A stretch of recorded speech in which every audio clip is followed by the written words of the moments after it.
الحمد للہ وحدہ والصلاة والسلام علی من لا نبی بعدہ اما بعد اعوذ باللہ من الشیطان الرجیم بسم اللہ الرحمن الرحیم فاطر السماوات والارض انت ولی فی الدنیا والآخرہ توفنی مسلما والحقنی بالصالحین صدق اللہ العظیم۔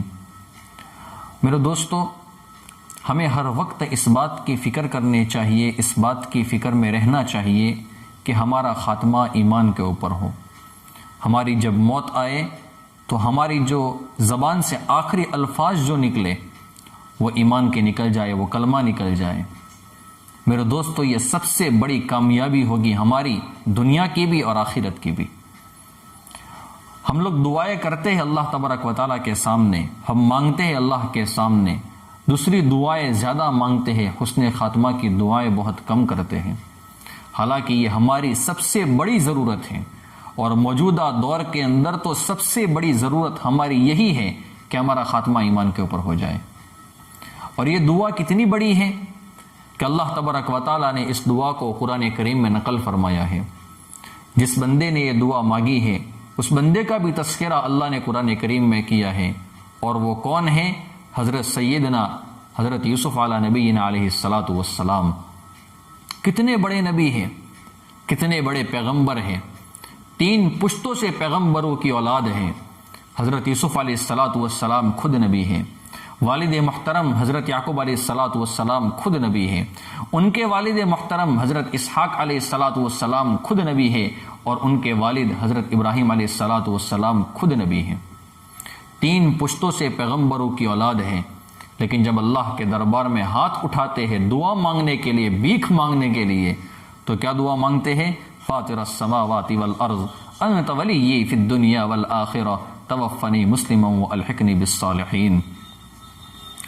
آسمانوں اور زمینوں کے پیدا کرنے والے، تو ہی دنیا اور آخرت میں میرا رکھوالا ہے، میرا ولی ہے، میرا دوست ہے، میرا سب کچھ تو ہے۔ مجھے اس حالت میں دنیا سے اٹھانا کہ میں تیرا فرما بردار ہوں، اور مجھے نیک لوگوں میں شامل کر لینا۔ حسن خاتمہ کی دعا کون مانگ رہا ہے؟ حضرت یوسف علیہ الصلاۃ والسلام جیسا پیغمبر نبی یہ دعا مانگ رہا ہے۔ تو مجھے اور آپ کو ایمان کے اوپر خاتمے کی دعا کتنی مانگنی چاہیے؟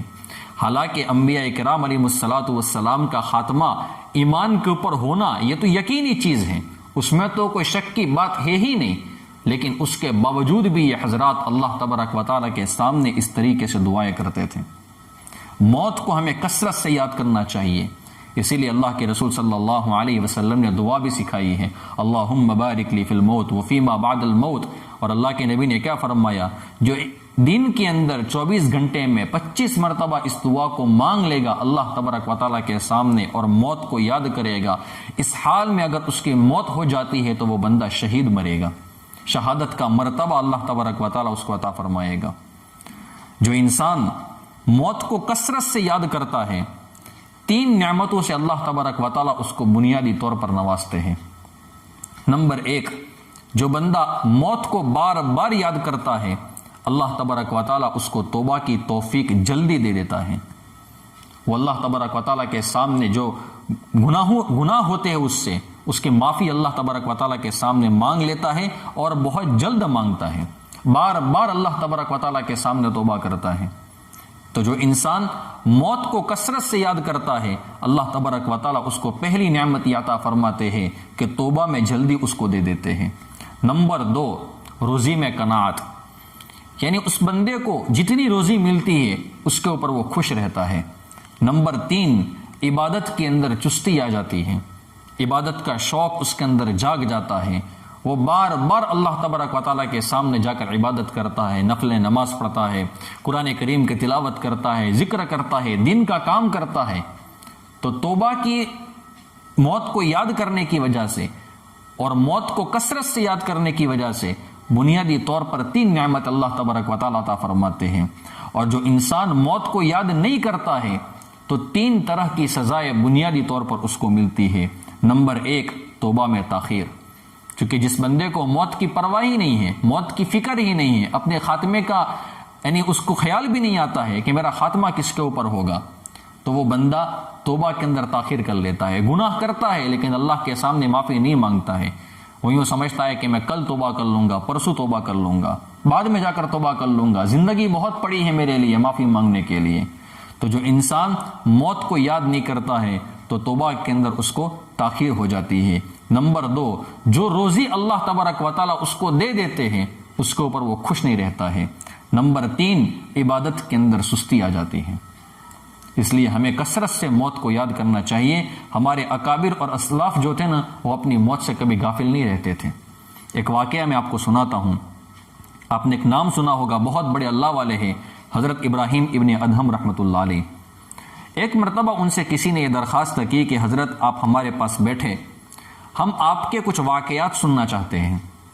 تو حضرت نے فرمایا کہ میں آپ کو میرے واقعات کیا سناؤں گا اور کیسے میں آپ کے پاس بیٹھوں گا؟ میں 4 چیزوں کے اندر ایسا مشغول ہو گیا ہوں اور ایسی فکر مجھے ہو گئی ہے کہ مجھے آپ کے پاس نہیں، کسی اور کے پاس بھی بیٹھنے کا ٹائم نہیں ہے۔ تو انہوں نے پوچھا کہ حضرت کون سی چیز؟ فرمایا کہ جب اللہ تبارک و تعالیٰ نے بنو آدم سے، حضرت آدم علیہ السلام کی اولاد سے عہد و پیمان لیا تھا اور اللہ تبارک و تعالیٰ نے ان کے بارے میں یہ فیصلہ کر لیا تھا کہ یہ جنتی ہے، یہ جہنمی ہے، اور اللہ نے فرمایا یہ جنتی ہے، مجھے ان کی بھی پرواہ نہیں ہے، یہ جہنمی ہے، مجھے اس کی بھی پرواہ نہیں ہے۔ حضرت ابراہیم ابن ادہم رحمۃ اللہ علیہ فرماتے ہیں مجھے اس بات کی فکر ہے کہ میں کس میں سے ہوں گا، میں جنتی میں سے ہوں گا یا جہنمی میں سے ہوں گا، مجھے اس کی فکر پڑ گئی ہے۔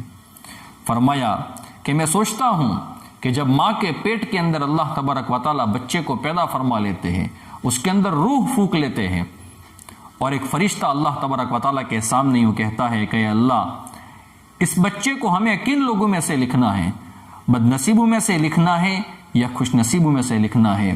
حضرت ابراہیم ابن ادہم رحمۃ اللہ علیہ فرماتے ہیں مجھے معلوم نہیں اس وقت میرے بارے میں اللہ نے کیا ارشاد فرمایا ہوگا کہ میں خوش نصیب ہوں یا میں بد نصیب ہوں۔ پھر فرمایا کہ تیسرا موقع ہے کہ موت کا فرشتہ جب میری روح کو قبضہ کرنے لگے گا اور اللہ تبارک و تعالیٰ سے پوچھے گا اے اللہ اس کو مسلمانوں کے ساتھ رکھنا ہے یا کافروں کے ساتھ رکھنا ہے، مجھے معلوم نہیں کہ اللہ میرے بارے میں کیا فیصلہ کرے گا۔ اور چوتھی بات جس نے مجھے مشغول کر لیا ہے وہ یہ ہے کہ میدان محشر میں جب اللہ تبارک و تعالیٰ مجرمین کو یوں کہیں گے، گنہگاروں کو یوں کہیں گے وَامْتَازُوا الْيَوْمَ أَيُّهَا الْمُجْرِمُونَ، مجرموں آج تم الگ ہو جاؤ، تو مجھے پتہ نہیں ہے کہ میرا کن لوگوں کے اندر شمار ہوگا، آیا میں نیک لوگوں کے اندر رہوں گا یا میرا شمار مجرمین میں ہوگا جن کو جہنم میں ڈال دیا جائے گا۔ میرے دوستوں، موت معمولی چیز نہیں ہے۔ آج ہم موت کو یاد نہیں کرتے ہیں، موت کی سختی کو ہم یاد نہیں کرتے ہیں۔ موت کی سختی کتنی ہے میں اس پر بھی ایک واقعہ آپ کو سناتا ہوں۔ حضرت عیسیٰ علیہ السلام کو اللہ تبارک و تعالیٰ نے معجزہ دیا تھا کہ وہ مردوں کو زندہ کر دیتے تھے۔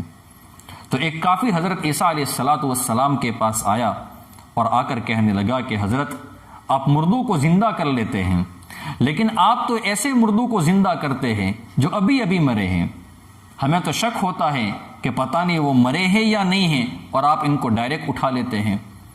پھر فرمانے لگے، وہ ان کافروں نے یوں کہا، اس کافر نے یہ کہا کہ حضرت آپ ایسے بندے کو زندہ کریں کہ جو کافی عرصہ پہلے جس کی وفات ہو چکی ہو۔ حضرت عیسیٰ علیہ السلام نے فرمایا کہ میں اللہ کے حکم سے کس کو زندہ کروں؟ فرمایا کہ آپ ایک کام کرو، حضرت نوح علیہ السلام کے بیٹے سام کو زندہ کرو۔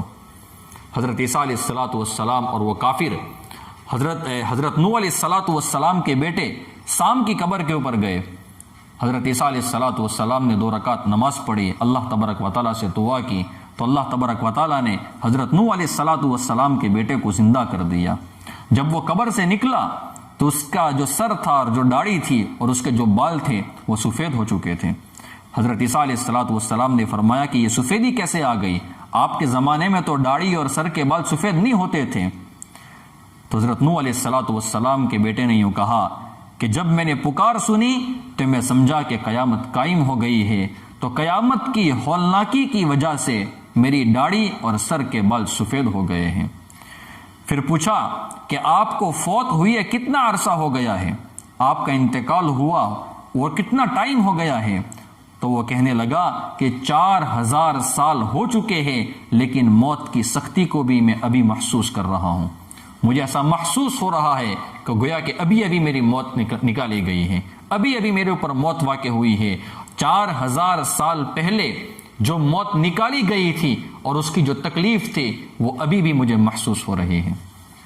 میرے دوستو، موت کوئی معمولی چیز نہیں ہے، ہم نے اس کو بہت لائٹلی لے لیا ہے، ہم نے اس کو بہت ہلکے میں لیا ہے۔ آپ جانتے ہیں جن لوگوں کا خاتمہ ایمان کے اوپر نہیں ہوتا ہے، جو لوگ ایمان سے محروم ہوتے ہیں اور ان کی موت کیسے آتی ہے، قرآن کریم اللہ رب العزت نے اس کو نقل کیا ہے اور وہ منظر کھینچا ہے کہ وہ لوگ اللہ تبارک و تعالیٰ کے سامنے کیا دعا کرتے ہیں، کیا مانگتے ہیں۔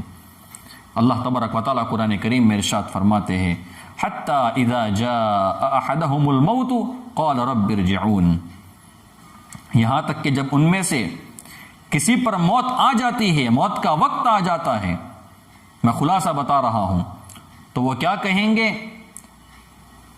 رب ارجعون، اے ہمارے رب ہم کو واپس کر دیجیے، لعلی اعمل صالحا فیما ترکت کلا، تاکہ جس دنیا کو میں چھوڑ کر آیا ہوں میں دوبارہ اس میں جاؤں اور نیک عمل کروں۔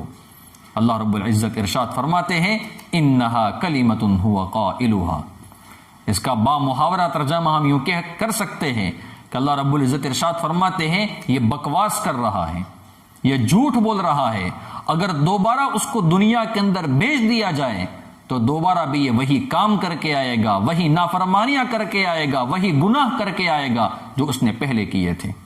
وَمِن وَرَائِهِمْ بَرْزَخٌ إِلَى يَوْمِ يُبْعَثُونَ، اور ان مرنے والوں کے سامنے عالم برزخ کی آڑ ہے جو اس وقت تک قائم رہے گی جب تک ان کو دوبارہ زندہ کر کے اٹھایا جائے۔ چونکہ بندہ جب مر جاتا ہے تو قبر کے حوالے کر دیا جاتا ہے، اس لیے قبر کو عالم برزخ کہا جاتا ہے کہ قیامت تک اسی جگہ پر ہمیں رہنا ہے۔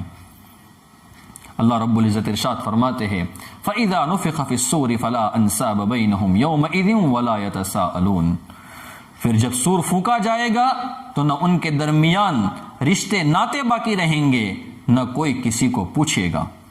دنیا میں رشتہ دار اور دوست ایک دوسرے کے بارے میں یہ پوچھتے رہتے ہیں کہ وہ کس حال میں ہے۔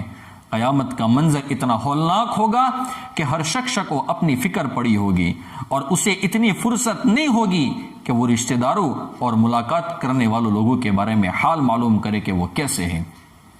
فَمَنْ ثَقُلَتْ مَوَازِينُهُ فَأُولَٰئِكَ هُمُ الْمُفْلِحُونَ، اللہ رب العزت ارشاد فرماتے ہیں اس وقت جن کے پلڑے باری ہوں گے، یعنی جن کی نیکیاں زیادہ ہوگی، گناہ کم ہوں گے، تو وہی لوگ کامیاب ہے۔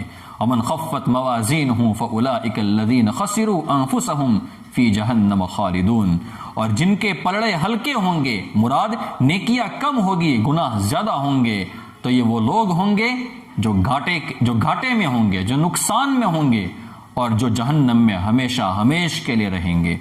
تلفح وجوہہم النار وہم فیہا کالحون، اور آگ ان کے چہروں کو جلس ڈالے گی اور اس میں ان کی صورتیں بگڑ جائے گی، اور ان سے کہا جائے گا الم تکن آیاتی تتلی علیکم فکنتم بہا تکذبون، کہ میری آیتیں تم کو پڑھ کر سنائی نہیں جاتی تھی اور تم تو ان کو جھٹلایا کرتے تھے۔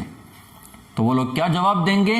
وہ اللہ کے دربار میں کہیں گے قالوا ربنا غلبت علینا شقوتنا وکنا قوما ضالین، وہ کہیں گے ہمارے پروردگار ہم پر ہماری بدبختی چھا گئی ہے اور ہم گمراہ لوگ تھے۔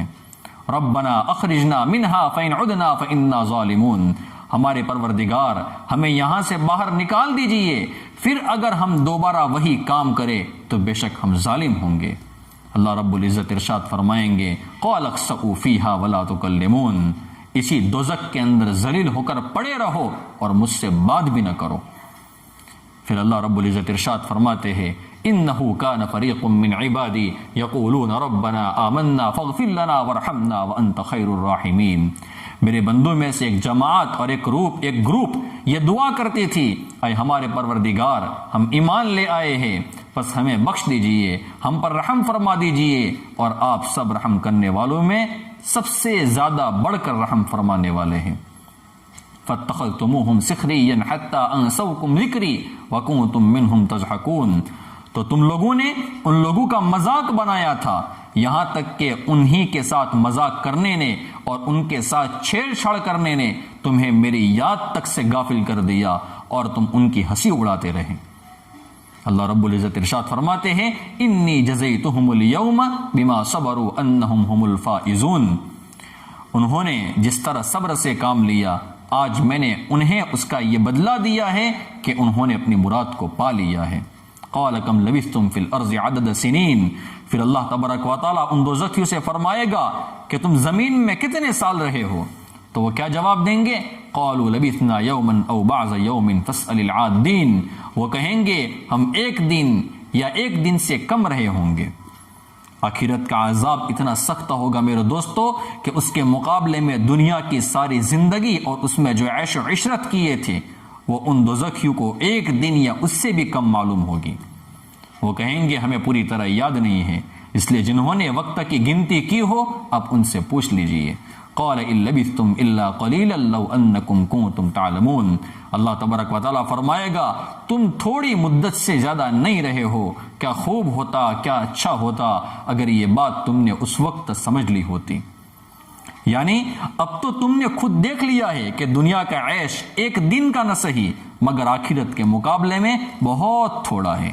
یہی بات تم سے دنیا میں کہی جاتی تھی تو تم اسے ماننے کو تیار نہیں ہوتے تھے، کاش یہ حقیقت تم نے اس وقت سمجھ لی ہوتی تو آج تمہارا یہ حشر نہ ہوتا۔ میرے دوستو یہ ایمان ہے، اس ایمان کے اوپر خاتمے کی ہمیں دعا کرنی ہے۔ میرے دوستو اگر ہم نے ایمان کے اوپر محنت نہیں کی اور ایمان کے اوپر خاتمے کی فکر نہیں کی تو اگر ہماری موت کفر پر آ جاتی ہے، اللہ حفاظت فرمائے، اگر ہم جہنمی بن جاتے ہیں تو میرے دوستو یہ ہمارے لیے بہت بڑا گھاٹے والا سودا ہوگا۔ اللہ ہم سب کی میرے دوستو حفاظت فرمائے، اللہ میری بھی حفاظت فرمائے، آپ کی بھی حفاظت فرمائے، مجھے بھی ایمان کے اوپر خاتمہ دے، آپ کو بھی ایمان کے اوپر خاتمہ دے، اور پوری امت کے ایک ایک فردوں کو اللہ تبارک و تعالی ایمان کے اوپر خاتمہ عطا فرمائے۔ آمین یا رب العالمین، وآخر دعوانا ان الحمد للہ رب العالمین۔